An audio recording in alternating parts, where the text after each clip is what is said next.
আমরা চলে আসছি মহারাজা সুইটসে। আমরা এই মহারাজা সুইটসের সামনে দিয়ে অনেকবার ফারুক মার্কেট গিয়েছি। ফারুক মার্কেটটা অনেক সুন্দর, কিন্তু এটাই যে মহারাজা সুইটস এটা আমরা আগে কখনোই খেয়াল করিনি। এই যে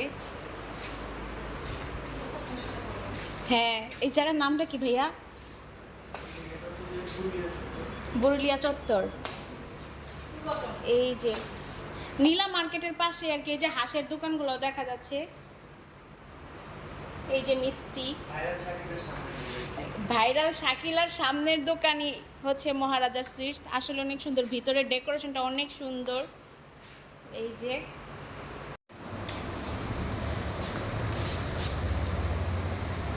এইভাবে এটা সরে আমরা ফোন করছিলাম কাকে জানো?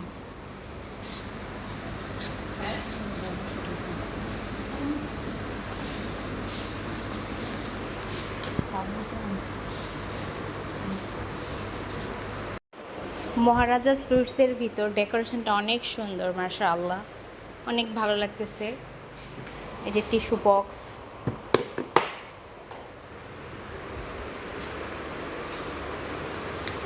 এখানে শুধু সুইটসই না, অনেক আইটেমের খাবার থাকে।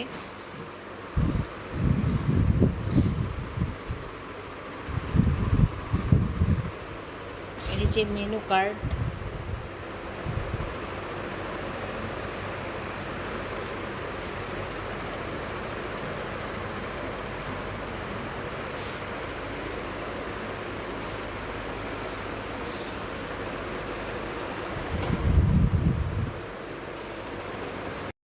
এই ভাবি আপনি কি খাবেন? মাঠা। কি আমার মাথা খাবেন? আমরা চারজন চারটা মাঠা অর্ডার করছি। আসছি, কিছু তো খাইতেই হবে হালকা পাতলা। এই যে আমাদের মাঠা অলরেডি দিয়েও দিছে। আমাদের মাঠাটা চলে আসছে। এখানে শুধু মিষ্টি না, অনেক ঝাল খাবারও আছে।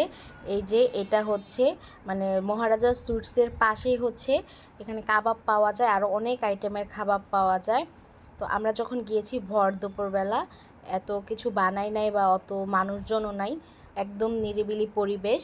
আর এটা হচ্ছে বিকাল থেকে অনেক জমজমাট হয়ে যায়, অনেক মানুষ থাকে এখানে, আর অনেক রকমের খাবার থাকে। এই যে সব ঢাকা। তো এই যে মানে এখানে হচ্ছে কাবাব আইটেমটা থাকে, তো আমরা পাই না এখানে। আমরা গিয়ে জিজ্ঞাসা করছিলাম, বলছে না আরও পরে চালু হবে।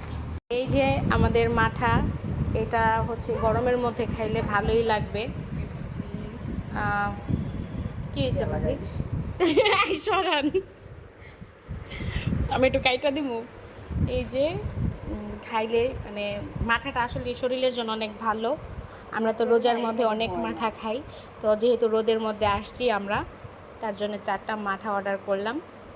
আর এত কাছে তো তা তো বুঝতে পারিনি, অনেক কাছে স্কুল থেকে। যদি খারাপ লাগে মাঝে মধ্যে আমরা প্রায়ই চলে আসবো। কি বলেন, আসবো? অবশ্যই। হ্যাঁ, আজকে মাঠা খেলাম, আর অন্যদিন মিষ্টি মুখ করে যাব। কি আপনি কি খাবেন? আপনি পরের বার এসে কি খাবেন ভাবি বলেন, একটাবার বলেন। পরেরবার আমি আসতাম না। আপনি রাগ করলেন কেন? ভাবি আপনার আসতেই হবে। ভাবি রাগ করছে যে আমি আপনার একটা ভিডিও বানাই দিতেছি না।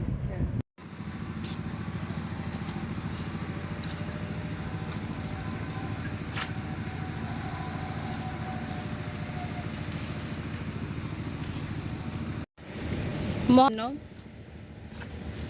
আলহামদুলিল্লাহ।